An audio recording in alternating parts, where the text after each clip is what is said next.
Ok, gente, então vamos lá ao assunto. Vamos falar sobre essa questão do plano divino para a família para a família de modo geral. E eu encontrei uma, uma entrevista de um pastor.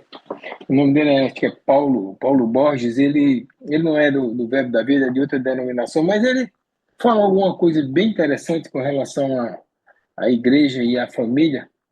E eu vou ler exatamente o que ele falou aqui para a gente começar essa conversa de hoje à noite, tá bom? Ele disse o seguinte, que eu achei muito interessante. Ele falou, ó, Deus não programou a igreja como uma instituição. O nome igreja define a família de Deus como Paulo definiu lá em Éfeso. Depois eu vou ler esse texto porque ele faz parte do que eu quero falar.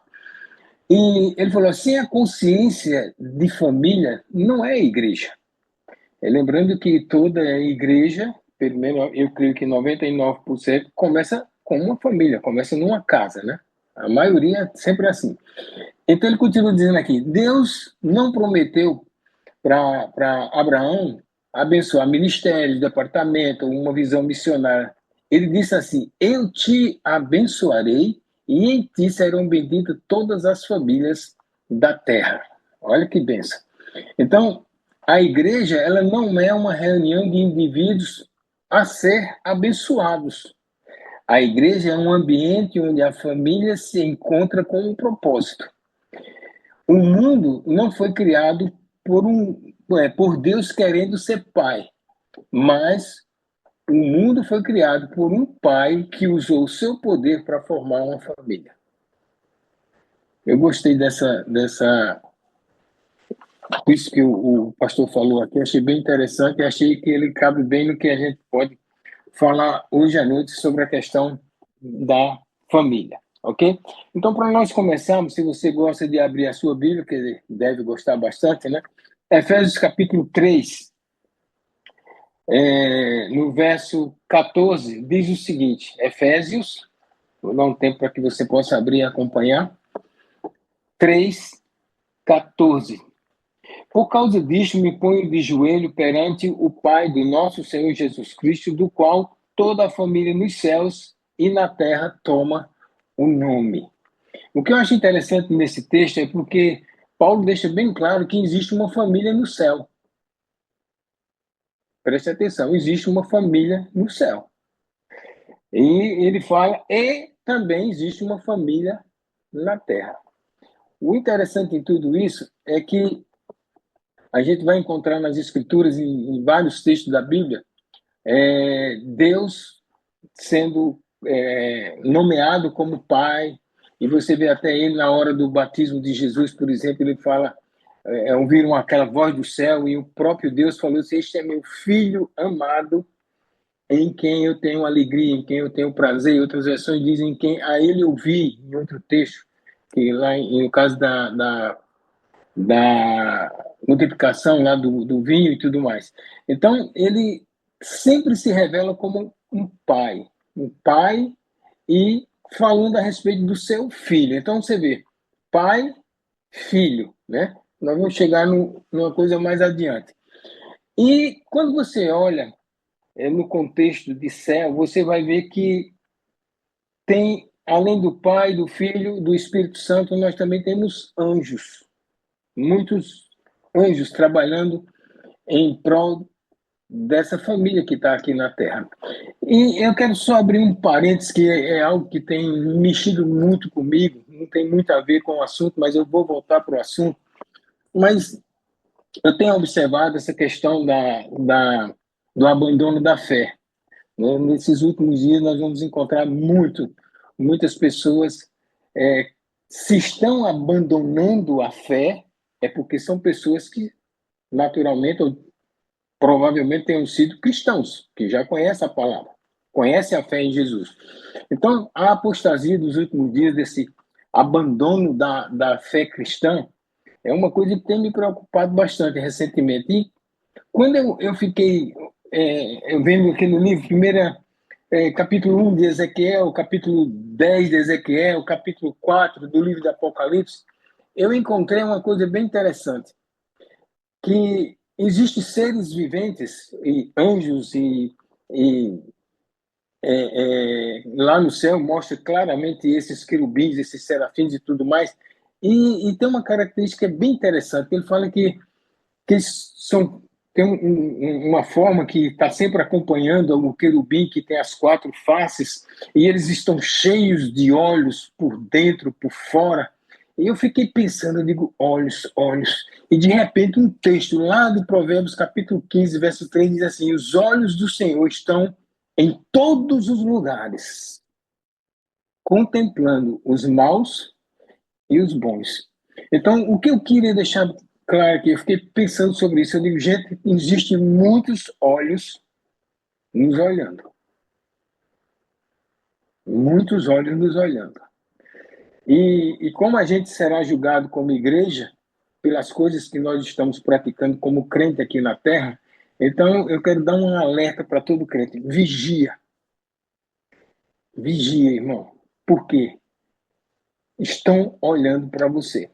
E uma coisa que eu achei bem interessante, que eu estava meditando sobre isso, quando você coloca os seus olhos em um ambiente, ele tem a capacidade de dimensionar todo aquele ambiente, ele tem a capacidade de memorizar todo aquele ambiente. Então, quando eu fico pensando que os anjos do Senhor estão acampando ao nosso redor, isso me mostra que existem anjos que estão anotando, vendo. E como são livros escritos, eu entendo que essas anotações que esses anjos fazem em cada culto, em cada reunião, até essa mesma reunião que está acontecendo agora, existem anjos escrevendo o que está sendo falado, porque a gente vai ser julgado até pelas coisas que a gente pode falar, as coisas que nós estamos ouvindo e nós não estamos fazendo. Então, existem muitas coisas acontecendo. Então, um alerta para o meu povo, para o povo de Deus. Toma cuidado com a sua vida. Toma cuidado com aquilo que você chega diante dos seus olhos. Cuidado. Eu acho que quem assistiu hoje o Toda Terça, que o pastor João Roberto pregou, vai ficar inteiramente envolvido com tudo isso que eu estou falando aqui agora. Porque nós estamos deixando muitas coisas de nossa alma e do nosso convívio natural e esquecendo de inclinar para as coisas do Espírito. Então, guarda o seu coração, irmão, vigia, cuidado, porque os olhos do Senhor estão postos sobre toda a terra.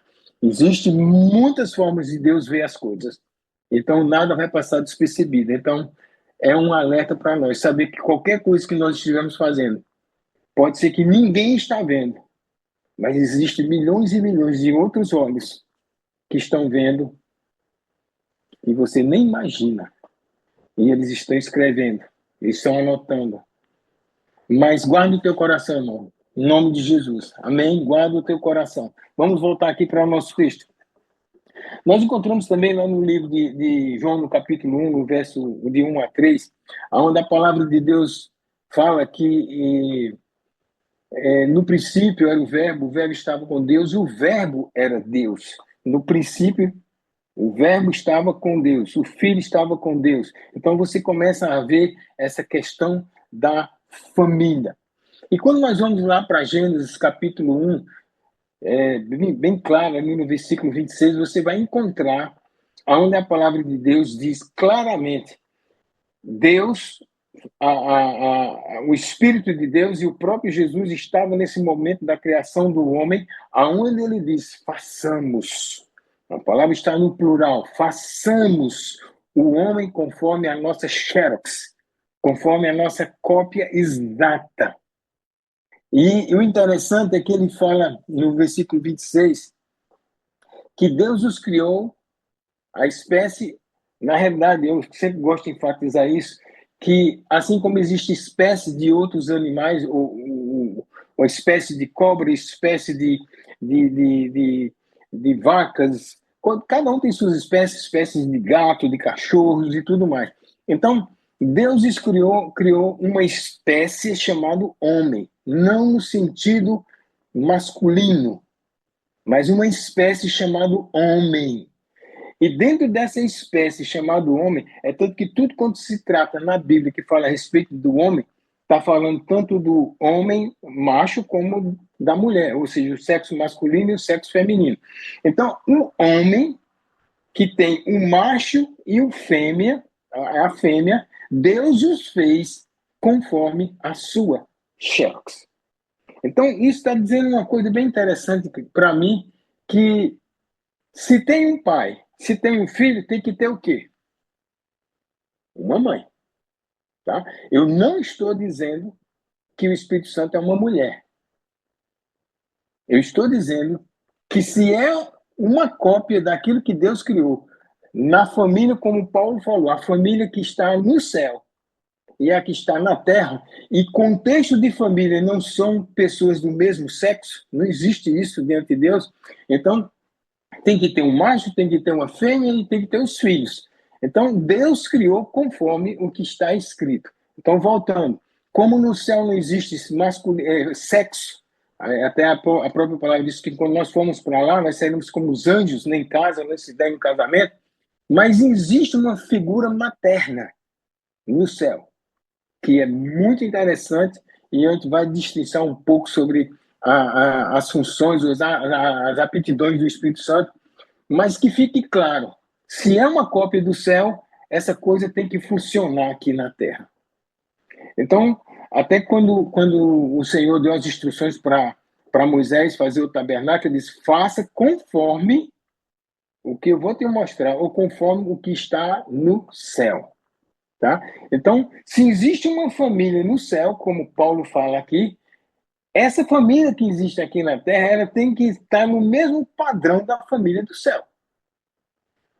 Então, quando nós começamos a ver daqui para frente as aptidões ou as funções de cada um desses três, no caso o Pai, no caso o Espírito Santo e no caso Jesus como Filho, são coisas que a gente tem que trazer para o nosso contexto de família aqui nessa terra.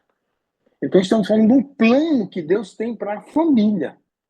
Né? Se ele falou que abençoaria, através de Abraão, o pai da fé, que abençoaria todas as famílias da terra, então eu creio que a sua família está enquadrada dentro dessa bênção que o Senhor está dando para nós.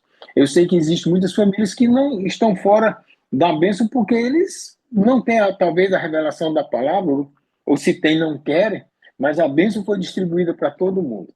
Então, eu vou passar aqui, eu não vou ler todos os textos, porque são muitos versículos, mas lá em 1 João, capítulo 4, versos 7 e 8, a Bíblia diz que Deus é amor.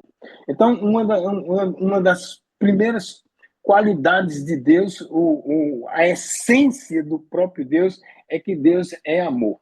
Então, se o Criador é amor, o Pai terreno, ele também tem que andar na mesma característica do Pai celestial.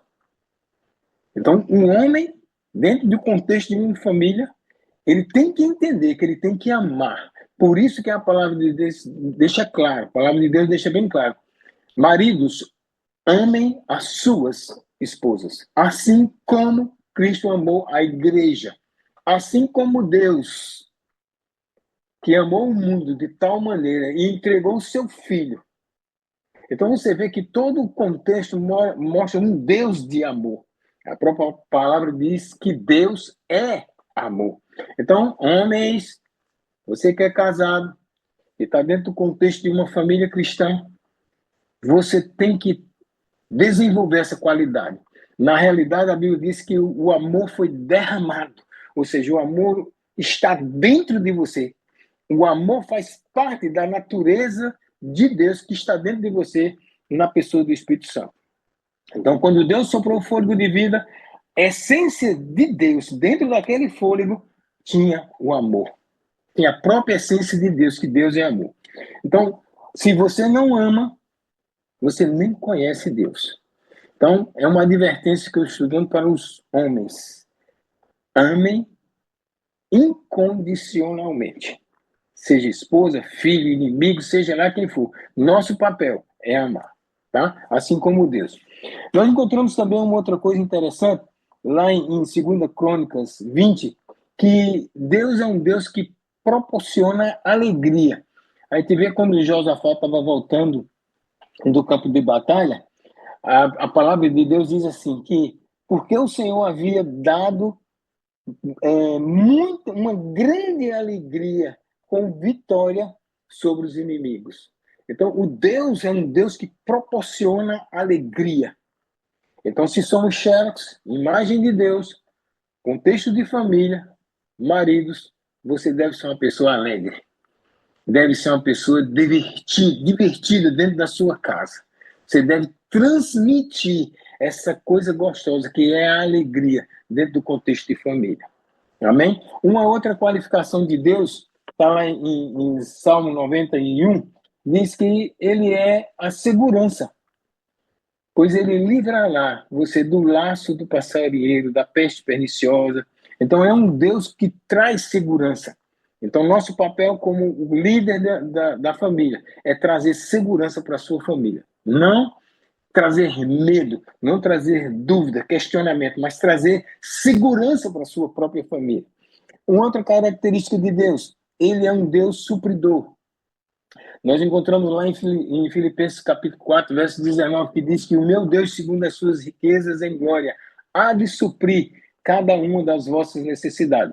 Eu entendo que esse contexto está falando de ofertas que Paulo recebeu das igrejas, e ele falou que por causa dessas ofertas, desse coração disponível, o meu Deus, segundo as suas riquezas, vai suprir as necessidades de vocês que estão dando, ok? Então, existe um princípio bem interessante aí. Não é só receber, mas você tem que dar para receber. É assim que funciona, tá?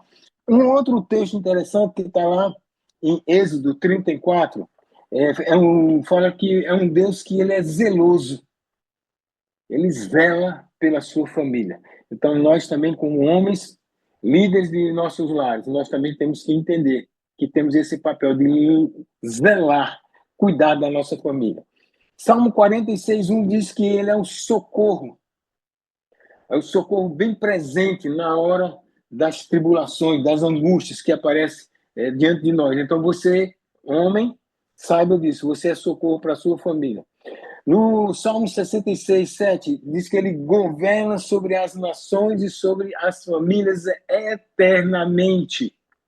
Então, o governo da sua casa, marido, pertence a você. É você quem tem que governar bem a sua família. Até quando há uma qualificação para o diaconato, Paulo deixa bem claro, quando ele escreve lá para Timóteo, ele fala, o diácono deve governar bem a sua casa. Então, se Deus sabe governar, você que é filho dele, com uma função de líder da sua família, você deve governar muito bem a sua família. Amém? João capítulo 5, verso 17, Jesus fala, eu trabalho e o Pai trabalha também. Então, se Deus trabalha na condição do Criador do universo, e o seu filho também trabalhou durante o período e ainda deve trabalhar no céu, então lá no céu não existe preguiçoso, ok? Lá existe uma equipe que trabalha muito, Deus trabalha muito. Então você, líder, trabalhe. Porque se você não trabalhar, a Bíblia também diz que você não come. Ok? Então a nossa função como homem, supridor da casa, é trabalhar para sustentar a sua família, ok? Eu sei que existem tantas outras aptidões de Deus com relação ao seu caráter e tudo mais, e não há tempo hábil para a gente falar sobre tudo isso, ok? Então vamos agora, só para adiantarmos algumas coisas aqui, alguns atributos do Espírito Santo, que é bem interessante. Então, além dele estar na criação, lá em Gênesis capítulo 1, falei agora há pouco, ele também é o gerador da vida. Lá em Mateus capítulo 1, verso 18, a Bíblia diz que Maria achou-se o quê? Grávida. Por quem? Pelo Espírito Santo. Ok? Então, nesse momento de gestação, entendendo que é a maternidade, quem estava naquele momento de gestação? O Espírito Santo de Deus. Volto a falar, eu não estou dizendo que ele é uma mulher, eu estou dizendo que o Espírito de Deus tem qualidades do feminino, ok? Da maternidade em si, ok? Aí, Uma pergunta seria bem interessante sair agora, disse, olha, se Maria achou-se grávida pelo Espírito Santo, então, oh, quem é o pai de Jesus? É o Espírito Santo? Não, porque em lugar nenhum a Bíblia fala que Deus, que o pai de Jesus é o Espírito Santo. Por quê? Por causa da unidade. Os três são tão unidos, há uma unidade tão grande que Deus é o Pai, ok? Gerada através do Espírito Santo de Deus, ok? Uma outra coisa interessante no Mateus 13:11 falando sobre o Espírito Santo, que ele inspira a você falar. Aí vamos ver. Vamos trazer para o lado natural agora. Quem normalmente inspira os seus filhos a falar? E tem muitas mulheres que ficam com raiva, né? Porque a primeira palavra que o filho fala é papai. Ela falou, puxa vida, tanto tempo eu cuidei, eu gestei, agora é papai, papai, papai, e mamãe tá onde, né?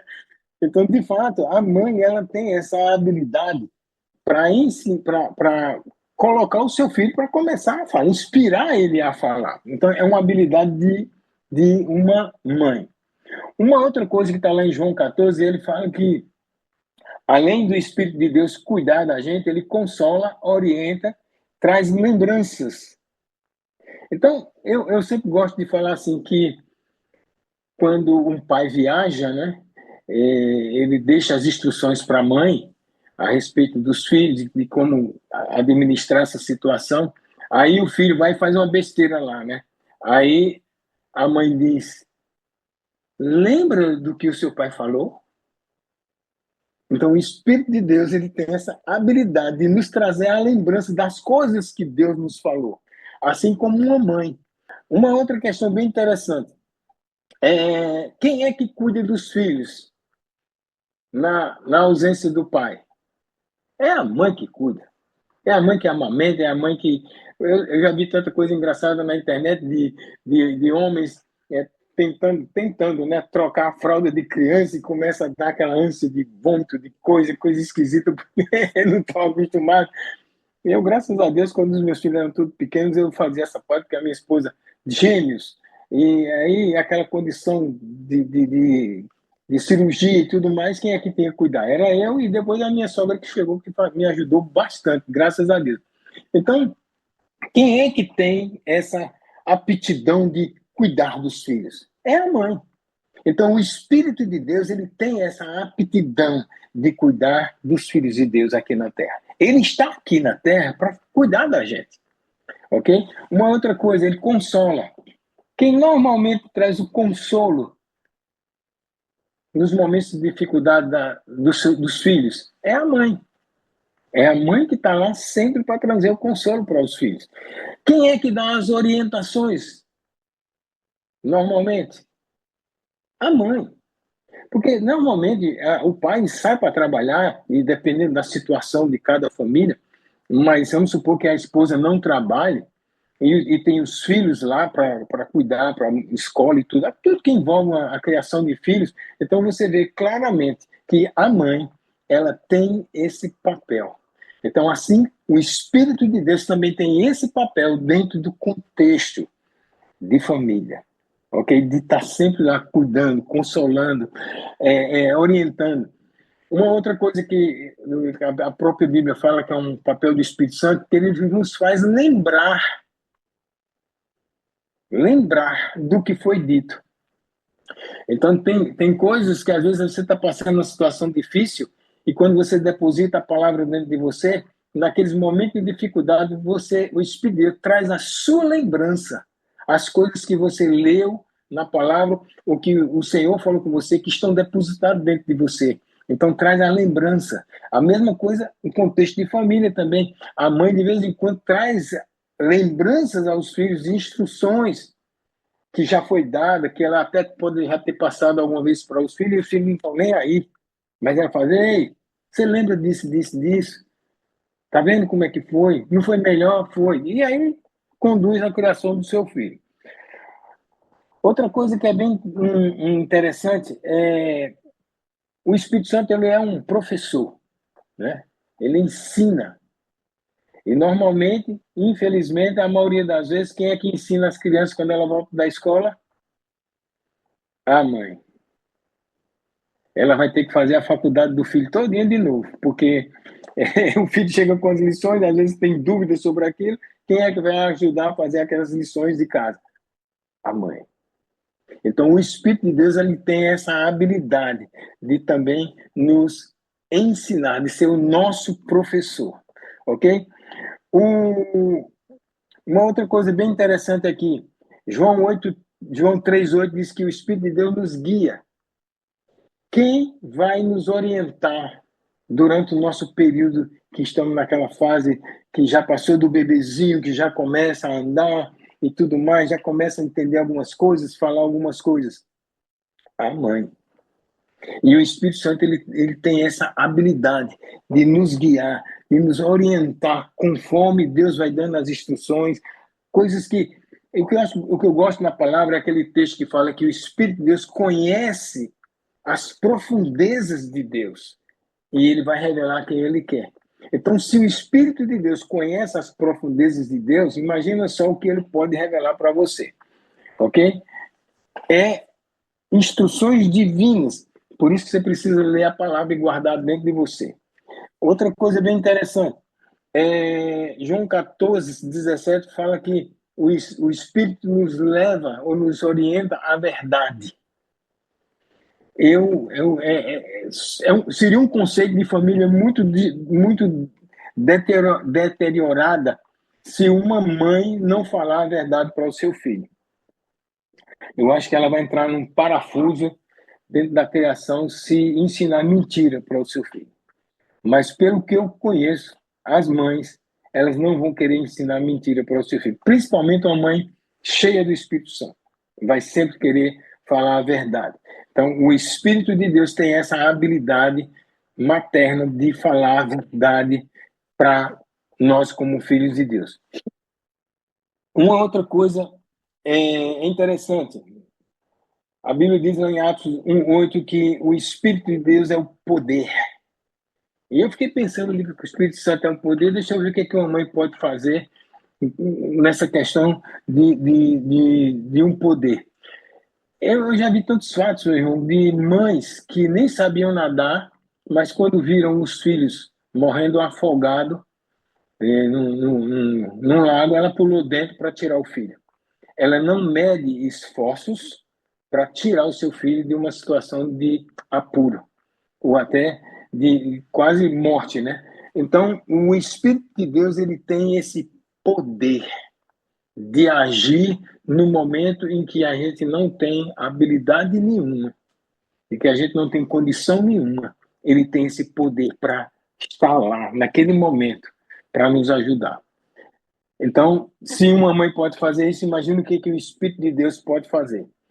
Uma outra coisa bem interessante é ele dá instruções lá em Atos 8:26. Mais uma vez, quem é que instrui os filhos? A mãe, né?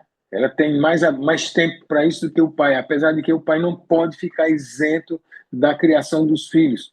Ensina a criança no caminho em que deve andar e quando ela estiver velha, ela não vai se desviar. Então, é responsabilidade nossa como pai e também responsabilidade da mãe quando há a ausência do pai, né?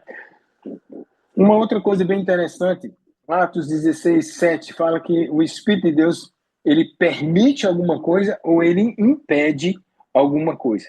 Então, veja bem, dentro do contexto de família, a mãe ela tem aqueles sensores, né, de ver se ela pode liberar ou não o seu filho. Às vezes, principalmente nessa fase da adolescência, eles estão descobrindo o mundo deles, eles querem fazer algumas coisas, e a mãe, na maturidade de quem já está bem adiante, olhando os riscos de tudo aquilo lá, ela pode determinar se pode, ou se vai, ou se não vai. Então, o Espírito de Deus também ele tem essa habilidade de permitir ou de impedir. A gente encontra muito isso no livro de Atos, né? O Espírito Santo me impediu de ir para tal lugar. A mãe também tem essa habilidade. de impedir o filho de ir para determinados lugares. Você já percebeu quantas aptidões o Espírito de Deus tem? Então, não tem como a gente não associar o Espírito de Deus a essa coisa materna. Porque seria muito difícil ter uma família no céu que tem um pai e um filho e não tem uma mãe. Se vamos fazer xerox, cópia exata da gente. Na criação, naquele momento, estavam os três lá. E aí Paulo fala, família no céu, contexto de família, homem, mulher e o filho. Né? Mas vamos continuar aqui. Uma outra característica,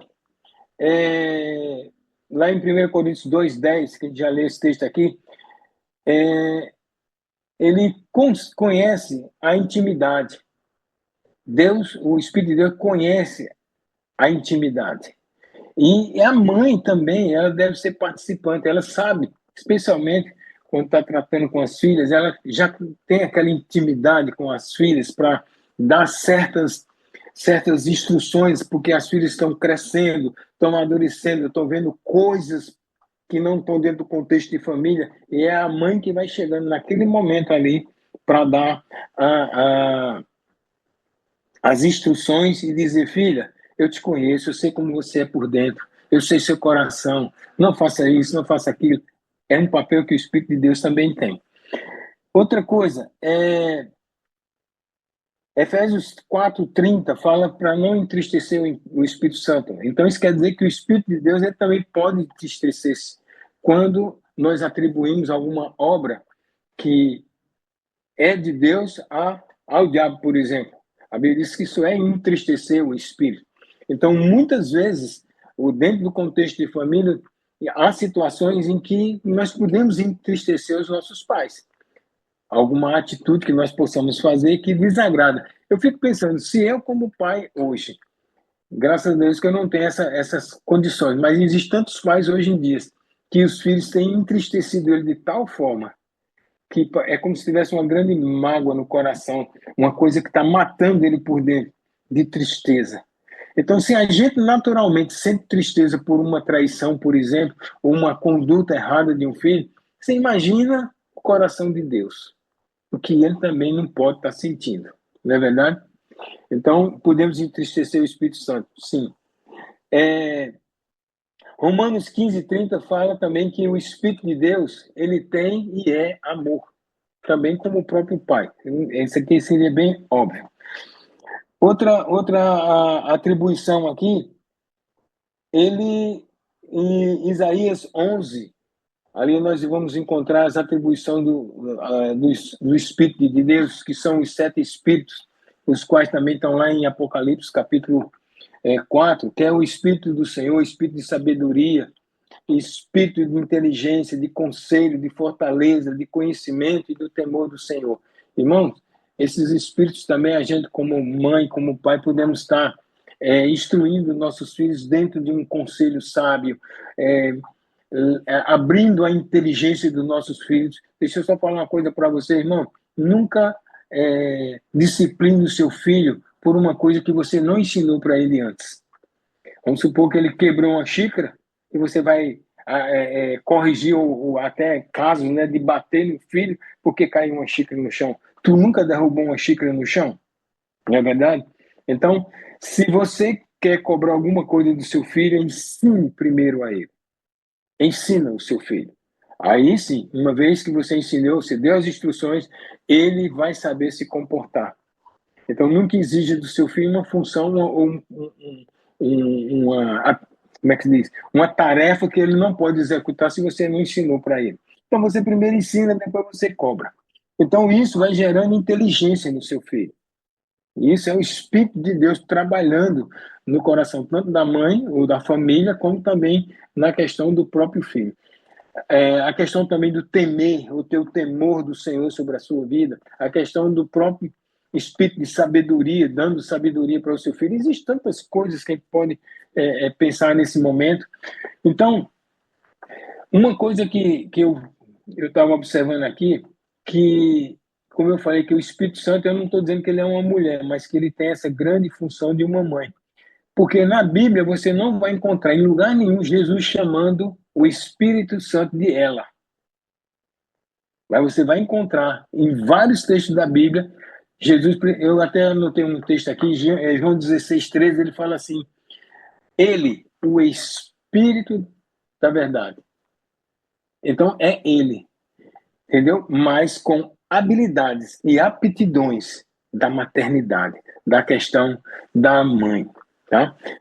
E aí agora a gente vem para a questão do filho, porque nós falamos Deus, os atributos e as funções dele como um pai, colocando em um paralelo com a questão da família.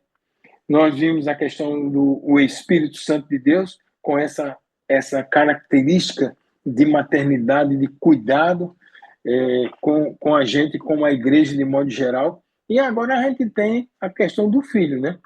E é engraçado que para o filho, nas pesquisas que eu fiz na Bíblia, não tem outras aptidões a não ser obedecer.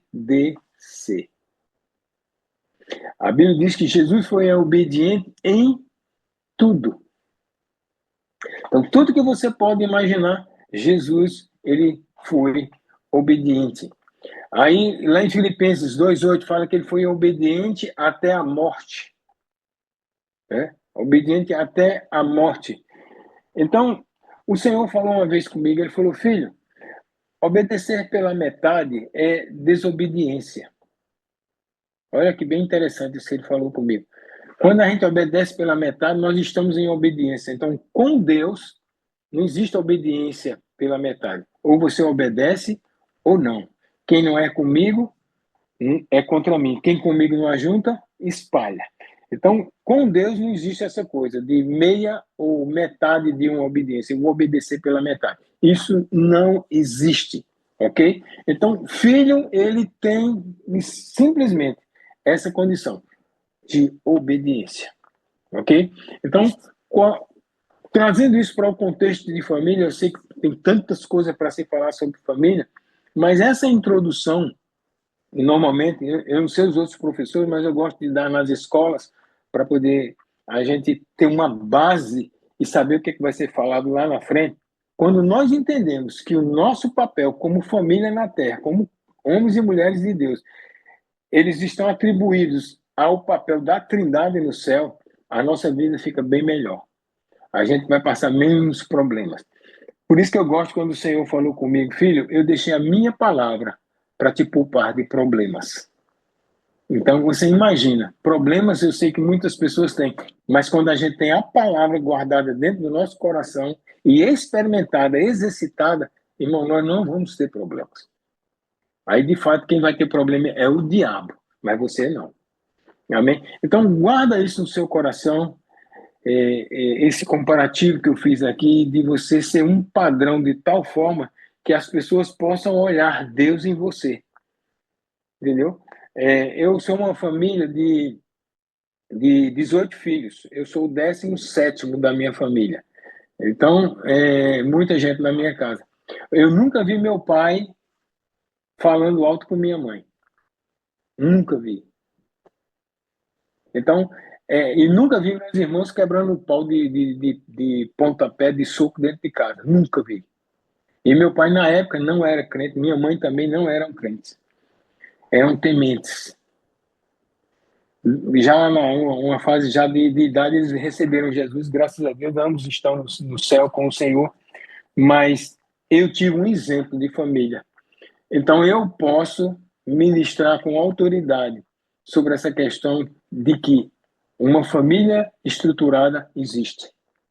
Uma família dentro dos padrões da palavra existe. Eu fui prova disso e até a criação hoje. Agora trazendo para minha criação, para os meus filhos. A minha filha, quando foi para casar, eu perguntei para ela como é que é o marido que você quer. Ela falou, eu quero um marido igual a você. Então, olha a minha responsabilidade como pai. Isso quer dizer que tem olhos me vendo. Voltei para o início da mensagem. Existe olhos me vendo. Estou falando de coisa natural. Os meus filhos, eles estão me observando. O próprio Reuel deve ter as histórias dele, deve ter contado algumas histórias por aí, mas ele também teve que passar por uma questão de a gente botar umas coisas no lugar, e eu creio que Deus deu uma boa lição dele com relação a essa questão de parar e entender o que Deus realmente quer. Então, eu posso dizer que eu não tive problema com nem a minha família, por parte de pai, e também nem com os meus filhos, e nem com minha esposa. Então, eu posso dizer que eu estou andando. Eu sei que eu não estou na perfeição, mas ainda estou no caminho a ter esse entendimento de Deus como meu referencial, o Espírito Santo como nosso referencial e a obediência como nosso referencial. Amém? Pronto. Eu vou parar por aqui, porque senão a gente vai parar a noite aí falando sobre família. Amém, gente? Valeu. Obrigado aí por esse tempo.